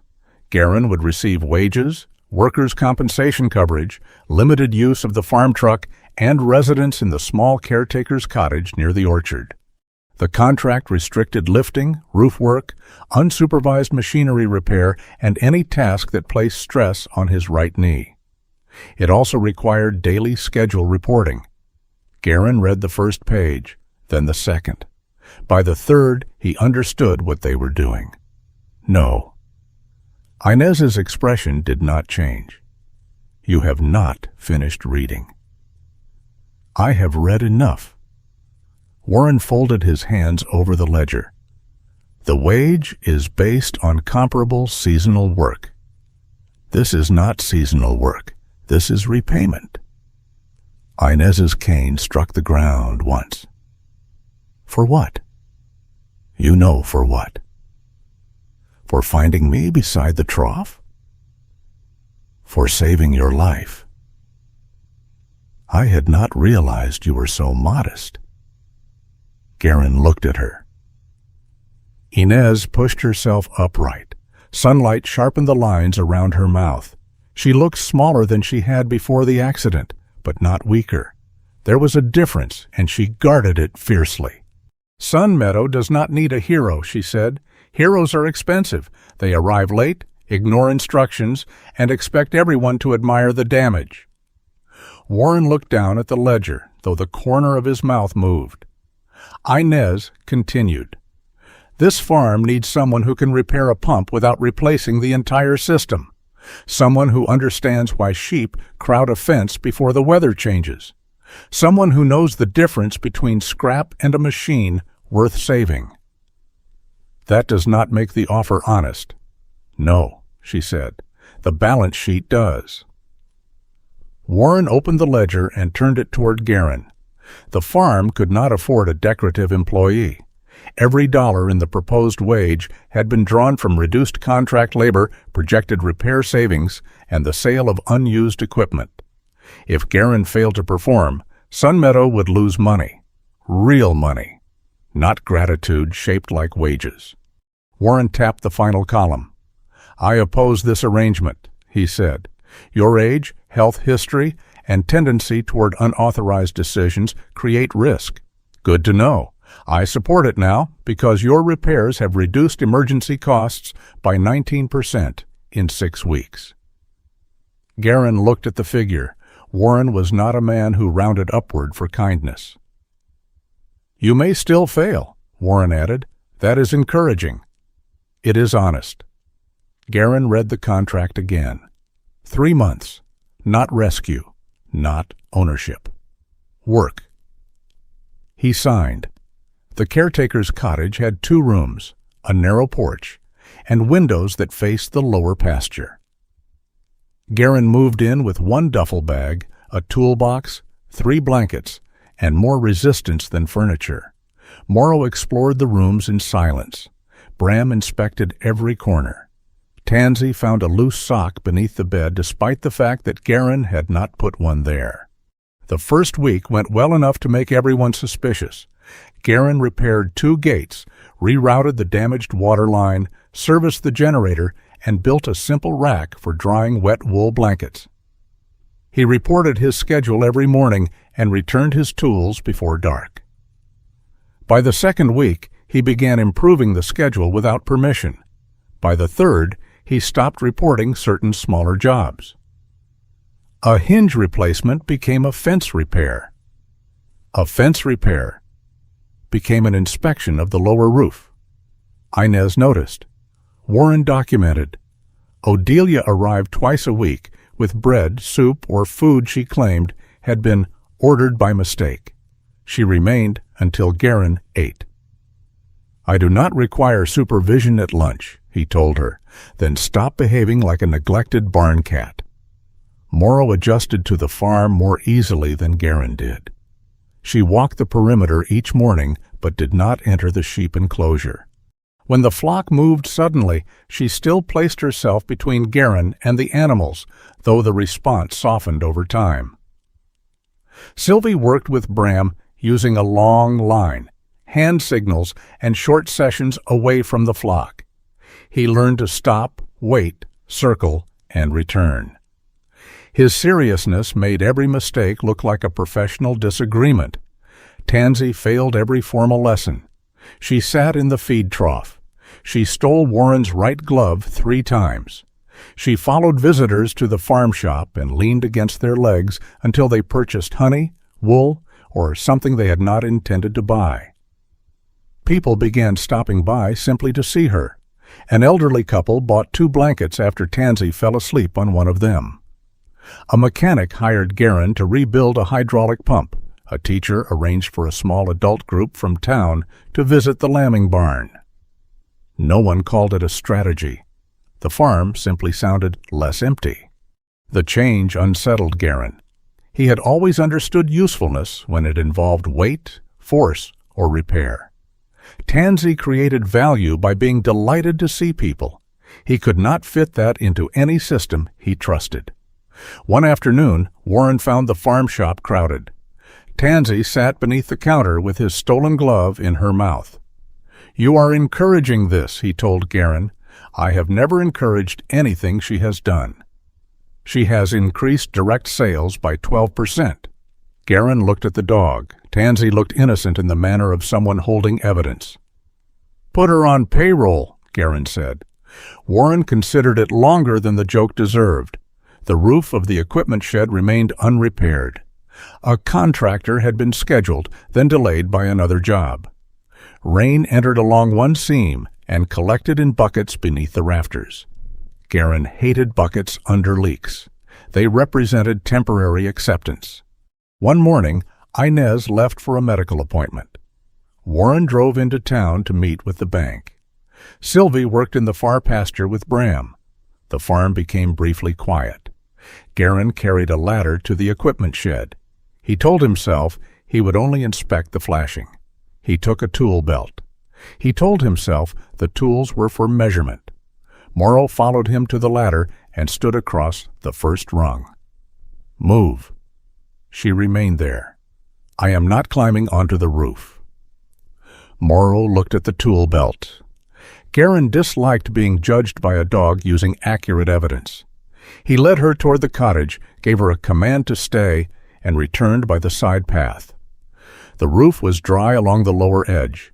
Garran climbed carefully, keeping his weight close to the ladder. The damaged seam lay only a few feet above him. He could fix it in 20 minutes. Perhaps 50. He reached the first patch, removed 2 loose nails, and slid a replacement strip beneath the warped metal. Then his right boot lost traction. The movement was small. His body remembered falling before it happened. Garran dropped flat and caught the upper edge of the ladder with one hand. His left shoulder struck the roof hard enough to numb his arm. The tool belt slid, scattering nails into the gutter. He did not fall. For several seconds that fact felt like success. Then pain entered his shoulder in a slow, bright wave. Below, Morrow barked, not from the cottage, from the ground beside the ladder. She had not obeyed. Good dog, inconvenient dog. Sylvie heard the barking and came running from the pasture. She found Garran descending one-handed, face pale beneath his weathered skin. She did not ask what happened. The ladder, the tools, and Morrow's expression had already testified. Inez returned before the clinic finished examining him. The shoulder was strained, not torn. He would need rest, limited movement, and several weeks without overhead work. Inez waited until they returned to Sunmeadow. Then she placed the contract on the kitchen table. "You violated 4 conditions." 3. Warren found another. Warren would find a violation in the Book of Psalms. You climbed onto a roof alone. The contractor did not arrive, so you decided the farm needed your body more than it needed your judgment. Garran stood with his left arm supported in a sling. The roof was getting worse, and now your shoulder is worse. It will heal. That is what men say when they want everyone else to pay for their stubbornness. The words struck harder than she intended, or perhaps exactly as hard. Garran's face closed. Inez saw it and continued anyway. You treat every rule as an insult because rules imply someone has the right to stop you. I do not need permission to work. You need permission to endanger the people depending on you. No one depends on me. The room went still. Outside, Tansy chased a loose piece of straw across the porch. Inez leaned both hands on her cane. That is the lie, then. Garran looked toward the window. You are not afraid of dying alone, she said. You have practiced that too long. You are afraid of living close enough to anyone that they can interfere while you are doing it. Garran removed the cottage key from his pocket and placed it beside the contract. If that is your judgment, find another manager. I am not firing you. No, you are explaining me. He left before anger found a shape he would regret. Garran packed that evening. No one stopped him. Morrow climbed into the truck without being called. Bram followed slowly. Tansy ran back to the porch once, stole Inez's right glove from the chair, and carried it into the cab. Garran did not notice until they reached the old house. The rooms felt smaller than before. Dust had settled on the workbench. The stove smelled cold. The silence returned quickly, as though it had been waiting behind the walls. For 4 days, Garran tried to resume his former life. He drove the salvage route. At the first stop, his shoulder prevented him from lifting a small motor. At the second, his knee stiffened climbing from the truck. By noon, he had earned less than the cost of fuel. Morrow paced after dark. Bram sat by the window whenever a vehicle passed on the road leading from Sunmeadow. Tansy placed Inez's glove at the front door each morning. Garran moved it. She returned it. No one came from the farm. That absence irritated him before it taught him anything. On the fourth afternoon, Mason delivered an envelope. Warren asked me to bring this. Did Inez send a message? No. Garran opened the envelope after Mason left. Inside was a revised contract. The language was stricter. Daily hour limits, mandatory task assignment, a named backup for every major repair, medical leave that did not cancel employment, a dispute process, clear conditions for termination. The final page contained a new clause. No assistance provided under this agreement shall be considered personal debt, repayment for rescue or charitable support. Compensation is exchanged solely for defined labor, judgment, and management duties. Garran read the sentence 3 times. The contract did not ask him to return because he was needed emotionally. It did not promise gratitude. It created a position in which he could fail, recover, disagree, and remain part of the work. For the first time, Garran recognized the shape of what had been offered. Not rescue. A team. Teams had rules because one person's pride could injure everyone. He returned to Sunmeadow the next morning. Inez sat at the kitchen table with coffee. Warren stood near the counter, pretending to study invoices. Garran entered carrying his medication bottle, charged phone, written schedule, and the revised contract. He placed each item on the table. I will follow the hours. Inez said nothing. I will not climb roofs alone. Warren cleared his throat. Or at all during medical restriction. Garran looked at him. Fine. He turned back to Inez. I will report pain before it becomes entertainment for the entire county. That seems wise. And I will stay, Garran said, provided you stop calling that brown water coffee. Inez lifted her cup. No. Garran waited. She took a sip. You may stay, she said, provided I retain the right to insult your beverages, your judgment, and any repair completed without proper documentation. Warren slid a pen across the table. Garran signed. Morrow entered behind him and lay near Inez's chair. Tansy placed the stolen glove at Inez's feet. Inez picked it up, turned it over, and put it back on. No one apologized beautifully. No one needed to. Outside, the spring wind moved through the orchard. Bram waited beside Sylvie at the pasture gate. The farm still carried debt, rot, leaks, and more work than any of them could finish alone. That was precisely why Garran belonged there. By the time Garran's 3-month trial ended, the streams around Alderwick had begun to speak again.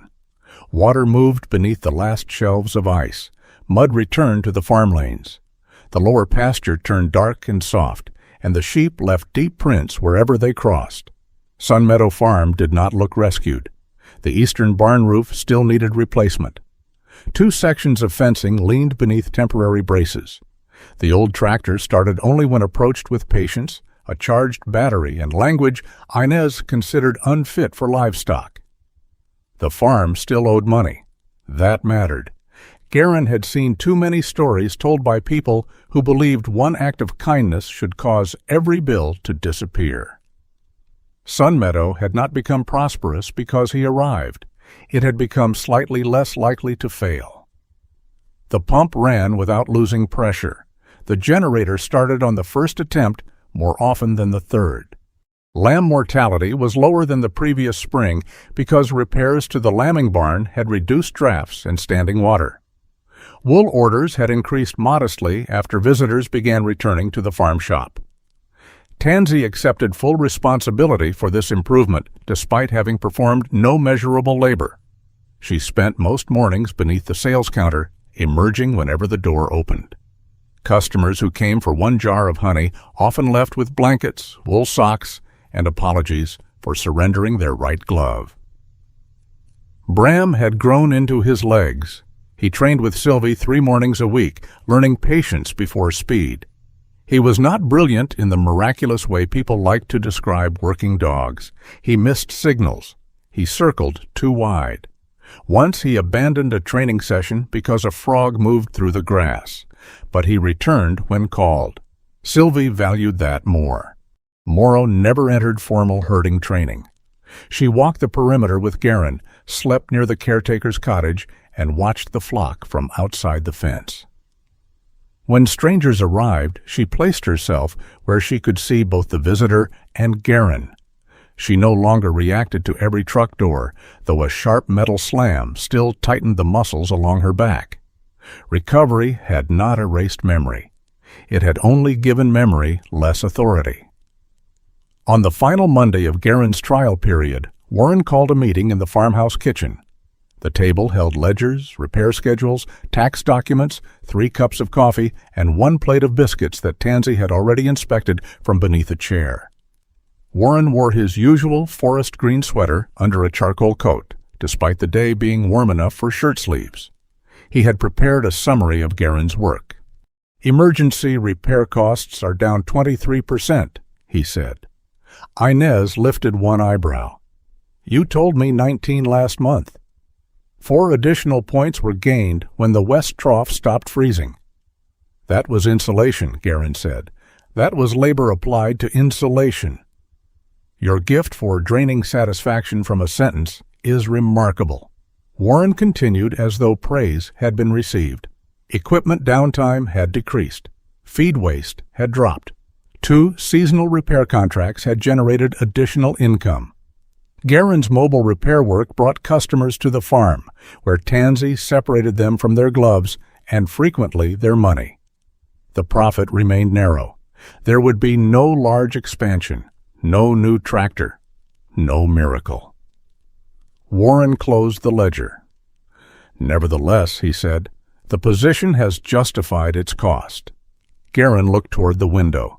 He had expected the statement to satisfy him. Instead, it frightened him in a quieter way. A temporary position had an ending built into it. Permanent usefulness came with the risk of being known long enough to disappoint people. Inez placed a folder beside his hand. "We need a long-term arrangement." Garran did not open it. "What sort?" "One that does not depend on my health, your mood, or Warren living forever out of spite." "I have no intention of dying before the depreciation schedule is complete," Warren said. Inez ignored him. She had spoken with a local attorney, Margaret Hale, who specialized in farm succession and community land agreements. Margaret had reviewed Sunmeadow's debts, property rights, livestock contracts, and the purchase offer from the agricultural company. The offer remained active. It would have cleared most of the debt. It also would have divided the farm, removed the lower pasture, and made continued sheep operations nearly impossible. Inez had refused it. Not dramatically. She had signed the rejection at the kitchen table and then complained about the cost of certified mail. The alternative was more complicated. Sunmeadow would be placed gradually into a community agricultural trust. Inez would retain ownership rights and lifetime residence. The trust would protect the land from being broken apart for commercial storage while allowing the farm to earn income, take loans under strict conditions, and appoint managers beyond any one person's lifespan. Garran would become paid operations manager. Warren would remain financial officer.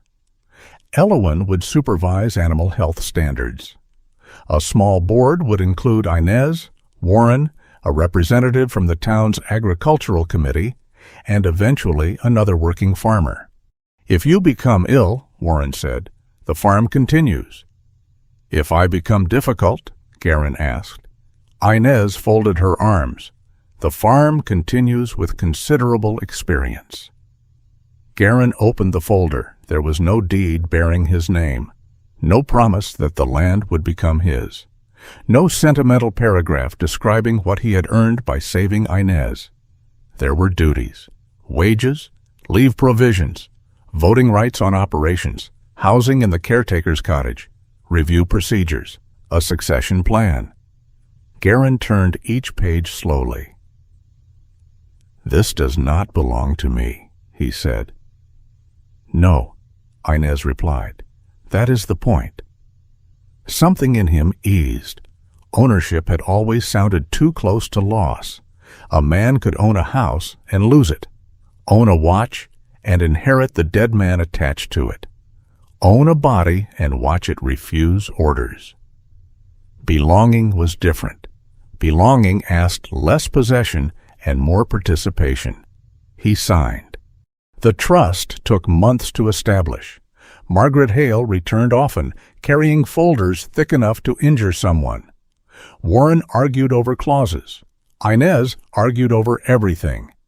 Garran learned that legal permanence required more patience than repairing machinery and fewer satisfying noises. The farm set aside 2 insulated stalls in the smaller north barn for temporary care of abandoned working dogs. Only 2. Elowyn insisted on the limit. "No heroic overcrowding," she said. "No accepting every animal because saying no feels cruel."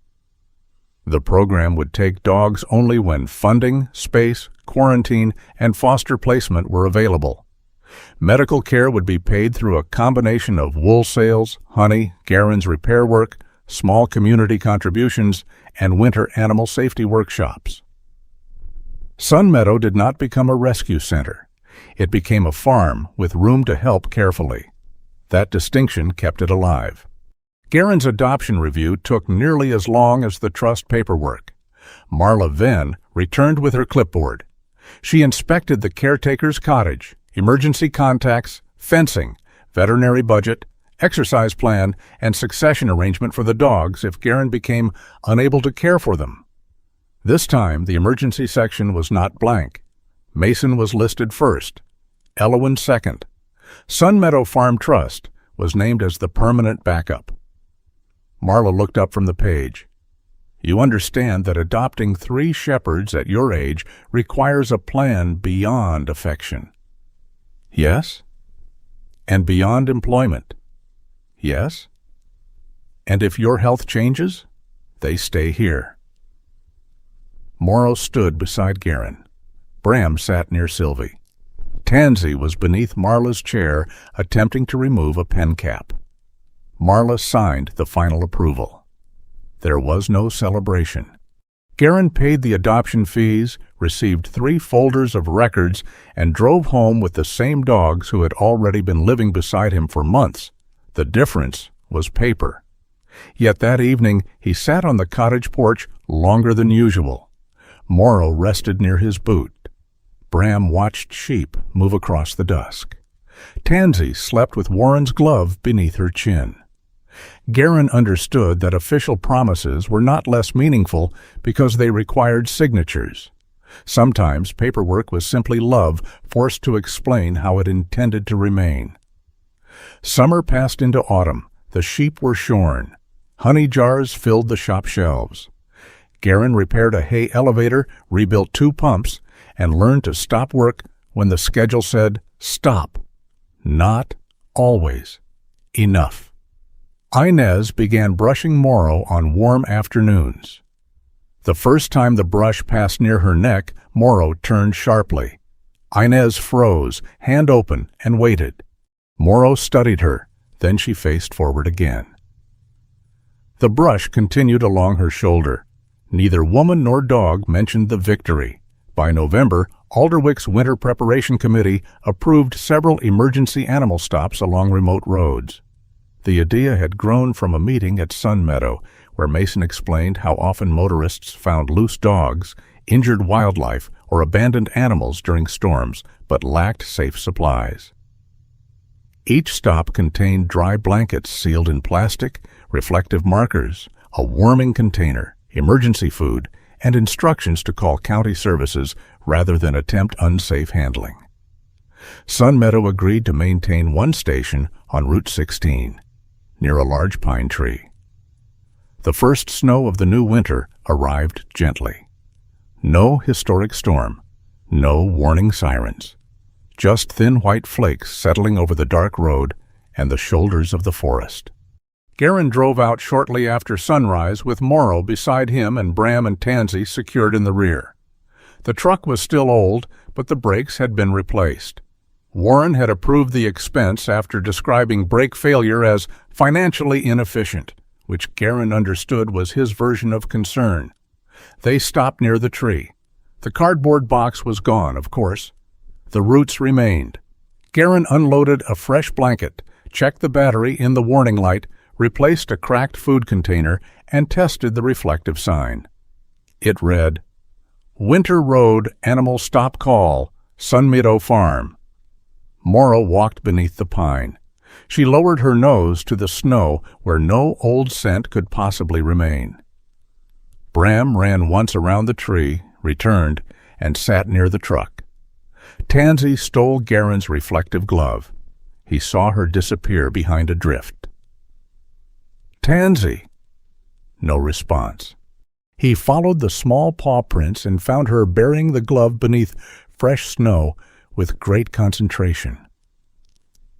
"That belongs to the road kit."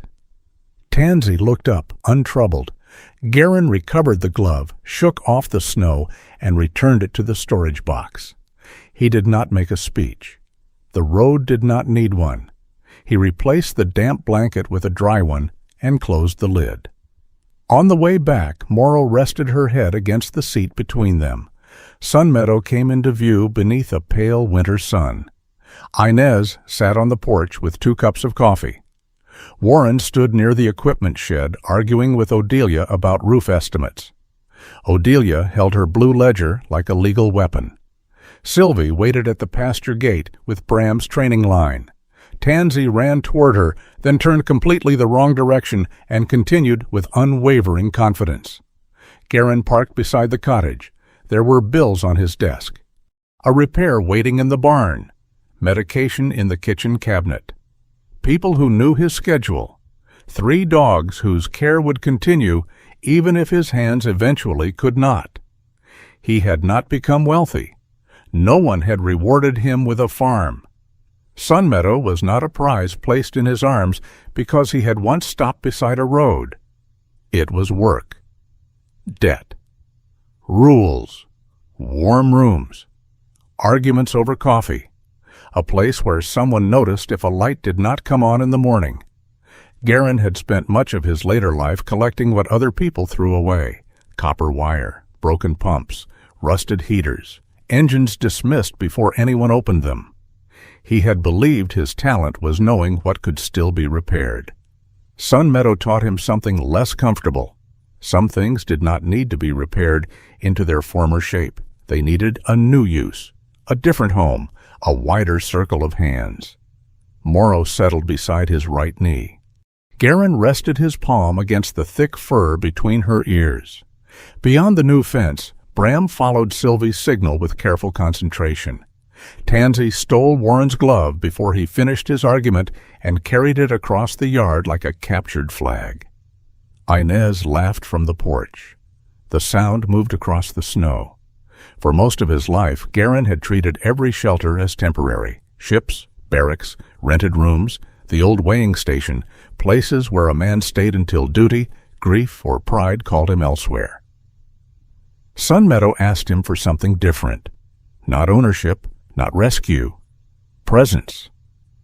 He looked across the farm as winter light spread over the fields, touching the repaired gates, the weathered roofs, and the paths worn by feet that expected to return. For the first time in many years, Garran did not feel as though he were borrowing space in the world. He belonged to the work. He belonged to the pack. And without ceremony, the place had learned to belong to him. Sometimes healing does not arrive as a grand miracle. Sometimes it comes as a dog waiting beside your chair, a neighbor who remembers when you should be home, or a place that gives you useful work and asks you to stay. Garran did not find his old life again. He found something quieter and perhaps more precious, people and animals who made room for him in the life that remained. May we be grateful for the small hands, faithful hearts, and unexpected doors through which grace enters our days. If this story stayed with you, share your thoughts in the comments and subscribe for more stories of loyalty, healing, and second chances. May peace find your home, and may you never mistake needing others for weakness.